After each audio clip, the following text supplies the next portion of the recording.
Hello friends, आज की इस वीडियो में हम बात करने जा रहे हैं कि किस तरह से आप मिनिस्ट्री ऑफ होम अफेयर्स में intelligence bureau security assistant, transport motor और मल्टीटास्किंग स्टाफ जैसे पोस्टों के लिए आप आवेदन कर सकते हैं। तो किस तरह से आप रजिस्ट्रेशन करेंगे, किस तरह से आपको एप्लीकेशन फॉर्म भरना है, किस तरह से आपको डॉक्यूमेंट अपलोड करना है, पेमेंट कैसे करनी है, ये सारी की सारी चीज़ें इस वीडियो में मैं बताने वाला हूँ। तो वीडियो को एंड तक जरूर देखना और कोई भी पार्ट मिस मत कर देना। ठीक है, तो इस वेबसाइट का लिंक आपको डिस्क्रिप्शन में मिल जाएगा और इसके लिए जो एलिजिबिलिटी क्राइटेरिया है वो आपको एडवर्टाइजमेंट में मिल जाएगा। एडवर्टाइजमेंट का लिंक कहाँ से मिलेगा वो मैं आपको बता देता हूँ। यहाँ पे आप जब इसको स्क्रॉल करेंगे तो ये आपको एडवर्टाइजमेंट है, इसको क्लिक करके आप एलिजिबिलिटी क्राइटेरिया देख सकते हैं। जो स्टार्टिंग डेट है वो 14 अक्टूबर है इस एप्लीकेशन की और जो लास्ट डेट है वो 13 नवंबर है, तो ये ध्यान रखिएगा। उसके बाद यहाँ पे आप सिंपली आपको क्या करना है, रजिस्टर करना है। अगर आपने रजिस्टर नहीं किया है तो रजिस्टर वाले बटन पे क्लिक करेंगे। रजिस्टर पे क्लिक करने के बाद सिंपली आपको क्या करना है, यहाँ पे आपको अपना पूरा नेम लिखना है। ठीक है, यहाँ पे आपको अपना नाम लिखना है पूरा। उसके बाद यहाँ पे आपको अपना मोबाइल नंबर लिखना है जिस पे आपको रजिस्ट्रेशन नंबर और पासवर्ड वगैरह मिलेगा, तो ध्यान से लिखिएगा। कंफर्म कर देना है, कोई अल्टरनेट मोबाइल नंबर हो तो वो लिख देना है। उसके बाद यहाँ पे आपको अपनी ईमेल एड्रेस लिखना है, उसके बाद ईमेल एड्रेस को कंफर्म कर देना है। ईमेल एड्रेस लिखने के बाद यहाँ पे आपको स्टेट सेलेक्ट कर लेना है जहाँ का आपका डोमिसाइल है। ठीक है, डोमिसाइल जरूरी है, ध्यान रखिएगा, ये आपसे मांगा जाएगा, तो जहाँ का भी आपको सेलेक्ट कर लेना है। उसके बाद यहाँ पे किस पोस्ट के लिए आप अप्लाई कर रहे हैं वो सेलेक्ट कर लेना है। ठीक है, दिल्ली हेडक्वार्टर्स में अप्लाई करना चाहते हैं। ठीक है, तो और अगर आप 40% से ज़्यादा डिसेबिलिटी है तो आप यहाँ से सेलेक्ट कर सकते हैं। ठीक है, और किस टाइप की डिसेबिलिटी है वो आपको बताना है, और अगर नहीं है तो सिंपली आप नो कर सकते हैं। उसके बाद यहाँ पे कैटेगरी आपको चूज करनी है, आप जनरल है, ओबीसी है, एसटी है, एससी है या ईडब्ल्यूएस है। ठीक है, उसके बाद यहाँ से आपको पोस्ट नेम सेलेक्ट करना है, किस पोस्ट के लिए अप्लाई करना चाहते हैं, सिक्योरिटी असिस्टेंट, मोटर ट्रांसपोर्ट के लिए या मल्टीटास्किंग स्टाफ के लिए। ठीक है, और दोनों की अप्लाई करना चाहते हैं तो बोथ पे क्लिक करिए, दोनों की एलिजिबिलिटी क्राइटेरिया पढ़ लीजिएगा तभी अप्लाई करिएगा। उसके बाद यहाँ पे आई एग्री वाले बटन पे क्लिक करना है और ये जो कैप्चा दिया गया है इसको फिल कर लेना है। ठीक है, तो यहाँ पे 7 कैरेक्टर का कैप्चा है, इसको फिल कर लेना है। रीवेरीफाई वाले बटन पे क्लिक करना है, उसके बाद नीचे स्क्रॉल करना है, यहाँ पे आपको सारी डिटेल्स मिल जाएगी। अगर आपने सही फिल किया है तो सिंपली इन सब पे क्लिक कर देना है, गलत फिल किया है तो आप सिंपली एडिट कर सकते हैं, वरना यहाँ पे आप सबमिट वाले बटन पे क्लिक करिए। सबमिट बटन पे क्लिक करने के बाद यहाँ पे आपको आई एग्री कर देना है। आई एग्री करने के बाद यहाँ पे आपके पास एक और कुछ खुलना चाहिए। ठीक है, ये खुलेगा, यहाँ पे आपको सिंपली क्लोज कर देना है। यहाँ पे आपको ये रजिस्ट्रेशन नंबर मिला है। उसके बाद यहाँ पे आपको क्या करना है, ये सारी डिटेल्स आपकी यहाँ पे सिंपली आपको गो टू एप्लीकेशन फॉर्म है, इस पे आपको क्लिक करना है। जैसे आप इस पे क्लिक करेंगे ये पेज लोड होने लगेगा। आप अपने रजिस्ट्रेशन तो कर लिया है लेकिन आपको आप एप्लीकेशन फॉर्म फिल कर रहे हैं। एप्लीकेशन फॉर्म फिल करने में यहाँ पे आपको सबसे पहले तो अपनी एलिजिबिलिटी क्राइटेरिया जो है वो आपको फिल करनी है, कम्युनिकेशन डिटेल्स, क्वालिफिकेशन डिटेल्स और फिर डॉक्यूमेंट एंड पेमेंट आपको फिल करना है। तो यहाँ पे आपकी कुछ डिटेल्स है जो आपने रजिस्ट्रेशन करते समय फिल की थी वो आपको नहीं भरनी है, लेकिन कुछ डिटेल्स है जो आपने नहीं भरी, जैसे जेंडर। तो यहाँ से आपको जेंडर सेलेक्ट कर लेना है, यहाँ पे आपको डेट ऑफ बर्थ, यहाँ से आपको डेट ऑफ बर्थ सेलेक्ट कर लेना है। उसके बाद यहाँ से आपको डेट ऑफ बर्थ सेलेक्ट करने के बाद यहाँ पे नेशनलिटी सेलेक्ट कर लेनी है। उसके बाद यहाँ पे ध्यान रखिएगा, यहाँ पे आपसे पूछा गया है कि डोमिसाइल सर्टिफिकेट होना चाहिए आपके पास। ठीक है, उसके बाद यहाँ पे बोला गया है कि आपको डोमिसाइल सर्टिफिकेट डॉक्यूमेंट वेरिफिकेशन के समय आपको सबमिट करना पड़ेगा।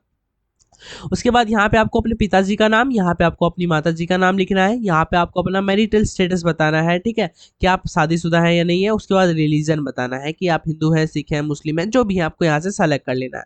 यहाँ पे आपकी ईमेल आईडी है, ठीक है, और ये फ़ोन नंबर है। यहाँ पे आपको टेस्ट स्टेट चूज करना है कि आप कहाँ पे चूज करना चाहते हैं, देना चाहते हैं टेस्ट। ठीक है, तो यहाँ पे आप डिफरेंट डिफरेंट स्टेट चूज कर सकते हैं। मैं फटाफट इन सभी को फिल कर लेता हूँ। यहाँ पे आप अपने पास जहाँ पे आप जा सकते हैं इजीली वो आप फिल कर लीजिएगा ताकि आप आसानी से पहुँच सके। ठीक है, तो यहाँ पे मैंने 5 स्टेट सेलेक्ट कर लिए हैं और यहाँ से 5 सिटी भी सेलेक्ट कर लिए हैं मैंने। उसके बाद यहाँ से आपसे पूछा गया है कि अगर आप एक्स सर्विसमैन है तो आपको यस करना है, नहीं है तो नो करना है। ठीक है, अगर आप यस करते हैं, फॉर एग्जांपल आप एक्स सर्विसमैन हैं, तो यहाँ पे आपको बतानी पड़ेगी कि ज्वाइनिंग डेट क्या थी आपकी और आपने कब उसे छोड़ दिया। उसके बाद यहाँ पे आपको बताना पड़ेगा, यहाँ पे टोटल सर्विस पीरियड आ जाएगा। उसके बाद यहाँ पे आपको बताना पड़ेगा कि आपने कोई भी सेंट्रल गवर्नमेंट में ग्रुप सी के अगर बेनिफिट उठा लिया है इसका सर्विस एग्जाम का, तो आपको बताना है कि आपने ग्रुप सी के एग्जाम में या पोस्ट के लिए आपने बेनिफिट उठाया है या नहीं। ठीक है, उठा लिया तो यस करना है, नहीं किया नहीं आगे तो बेनिफिट उठाया तो आपको नो करना है। और एक्स सर्विसमैन नहीं है तो सिंपली नो करिए, आगे बढ़िए। उसके बाद यहाँ पे अदर डिटेल्स है, जैसे 2002 में जो गुजरात में जो रोहित हुआ था, अगर आप उसमें के किसी फैमिली में से मेंबर हैं तो आपको यस करना है, अदरवाइज आपको नो करना है, ठीक है। और जो 1984 में एंटी सिख जो रोहिट्स हुआ था, अगर आप किसी सिख फैमिली से हैं तो आपको यस करना है, अदरवाइज नो करना है। उसके बाद अगर आप स्पोर्ट्स पर्सन हैं जो इन पैरा में आते हैं, ठीक है, तो आपको यस करना है, नहीं तो नो कर देना है सिंपली। तो मैं इनमें से किसी में लाइन नहीं करता हूँ, तो ये एक्सेप्शन है, अगर कोई होता हो तो करिएगा, जरूर यस करिएगा, बेनिफिट मिलेगा आपको। उसके बाद यहाँ पे अगर गवर्नमेंट सर्वेंट है तो आपको सिंपली यस करना है, ठीक है। डिपार्टमेंटल कैंडिडेट के लिए है ये सिर्फ। उसके बाद सेव एंड नेक्स्ट कर देना है। यहाँ पे आपको एड्रेस फिल करना है, यहाँ पे डेटा आपका सेव हो जाता है, यहाँ पे आपको ओके कर देना है। उसके बाद यहाँ पे आपको एड्रेस लाइन भरना है, जहाँ पे अपना हाउस नंबर, स्ट्रीट नंबर आप फिल कर सकते हैं। यहाँ पे आप लोकेलिटी फिल करना है, आपको लोकेलिटी बताना है किस लोकेलिटी में आप रहते हैं। उसके बाद यहाँ से सेलेक्ट कंट्री सेलेक्ट कर लेना है, ये अभी सेलेक्ट हो नहीं रहा है, ठीक है। मैं अभी स्टेट सेलेक्ट कर लेता हूँ यहाँ से। यहाँ से आपको स्टेट सेलेक्ट कर लेना है, जिस भी स्टेट में आप रहते हैं वो स्टेट आप यहाँ से सेलेक्ट कर सकते हैं। हाँ, ये आप बटन काम कर रहा है, तो यहाँ पे मैंने कंट्री सेलेक्ट कर लिया। यहाँ पे डिस्ट्रिक्ट यहाँ से सेलेक्ट कर लेना है आपको, ठीक है। डिस्ट्रिक्ट यहाँ से मैंने सेलेक्ट कर लिया। उसके बाद यहाँ पे देख सकते हैं स्टेट दोबारा गायब हो गया। यहाँ पे आपको पिन कोड फिल करना है, और अगर आप परमानेंट एड्रेस कॉरेस्पॉन्डेंस एड्रेस दोनों सेम है तो सिंपली यस करिए, और नो है तो सिंपली वही आपको अपना परमानेंट एड्रेस फिल करना है यहाँ पे, ठीक है। तो यहाँ पे आपको सिंपली सेम डिटेल्स है वही फिल करनी है और ओके कर देना है। यहाँ पे आपका कम्युनिकेशन डिटेल फिल कर लिया, अब आपको अपनी क्वालिफिकेशन डिटेल फिल करनी है। जैसा मैंने बताया कि ये 10th पास है, तो यहाँ पे आपको बेसिकली 10th की जो डिटेल्स है वो आपको देनी है, जैसे बोर्ड नेम बताना है, कब पास किए वो, स्कूल का नाम, सब्जेक्ट क्या क्या थे वो बताने हैं, क्वालिफाइड बताना है, पास हो या फेल हो वो बताना है। और यहाँ पे आपको सेलेक्ट कर लेना है कि आप मार्क्स कैसे बताना चाहते हैं, परसेंटेज में या सीजीपीए में। तो यहाँ से आप वो सेलेक्ट कर सकते हैं, यहाँ पे कितने मार्क्स आए, मैक्सिमम मार्क्स कितना है वो आपको बताना है। 12th अगर 12th मांगा जाए तो आप दे सकते हैं, वरना ये आपके लिए ऑप्शनल है, आप देना चाहे तो दीजिए, वरना आप इसे छोड़ भी सकते हैं। उसके बाद यहाँ पे आपसे पूछा गया है कि आपको फॉरेन लोकल लैंग्वेज कौन सी आती है, इंग्लिश हिंदी को छोड़ने के अलावा, और ये जरूरी है, तो आपको एक लैंग्वेज आनी ही चाहिए, ठीक है। तो आपको यस करना है और यहाँ पे एक लैंग्वेज लिखना है। आप नो करके भी देख सकते हैं, वैसे शायद आपसे मांगा गया है कि लैंग्वेज फॉरेन लैंग्वेज, इसके लिए मल्टीटास्किंग स्टाफ के लिए। और यहाँ पे आपके पास अगर कोई वर्क एक्सपीरियंस हो तो आप यस करिए, वरना आप नो कर सकते हैं। उसके बाद डेटा सेव हो जाए और सबमिट कर दीजिएगा, डेटा सेव हो जाएगा। यहाँ पे आपको फोटो अपलोड करना है, रिसेंट जो पासपोर्ट साइज फोटो है आपको वो अपलोड करना है। यहाँ पे सिग्नेचर और डोमिसाइल सर्टिफिकेट अपलोड करना है। आप जब आई बटन पे क्लिक करेंगे तो यहाँ पे दिख जाएगा इसका जो मैक्सिमम साइज है पासपोर्ट का और सिग्नेचर का, वो 50 MB है मिनिमम, 50 KB, और मैक्सिमम 100 KB है। और डोमिसाइल के लिए 100 KB मिनिमम है और 1 MB मैक्सिमम है। तो ये आपको डॉक्यूमेंट देख लेना है, ठीक है। आपको मेरे चैनल पे मिल जाएगा किस तरह से आपको रिसाइज करने होते हैं फोटो वगैरह। तो ये आपकी फ़ी पेमेंट है, यहाँ पे आपको 500 रुपये फ़ी पेमेंट करना है, 50 रुपये प्रोसेसिंग फीस है, टोटल 500 फ़ी पेमेंट करना है। यहाँ पे डिक्लेरेशन है, तो इन सब पे आपको एग्री कर लेना है, सबको आपको क्लिक करना है। ओके, उसके बाद यहाँ पे आपको कैप्चा फिल कर लेना है, ये जो 7 कैरेक्टर का है। उसके बाद आपको प्रीव्यू वाले बटन पे क्लिक करना है और डिटेल्स चेक कर लेनी है, कुछ है तो आपको एडिट कर सकते हैं, वरना सबमिट पे क्लिक करिए।